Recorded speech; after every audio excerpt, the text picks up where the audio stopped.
con cualquier vacuna no estamos protegidos completamente hasta completar la pauta vacunal.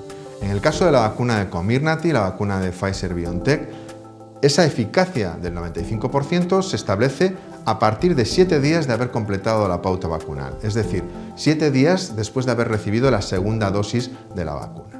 Eso no quiere decir que ya a partir de la primera dosis no exista cierto grado de protección, y tenemos incluso datos que sugieren que existe una protección parcial entre dosis o incluso antes de que se pase esa semana después de la segunda dosis. No obstante, no debemos asumir esa protección completa hasta haber completado esa semana después de la segunda dosis de la vacuna.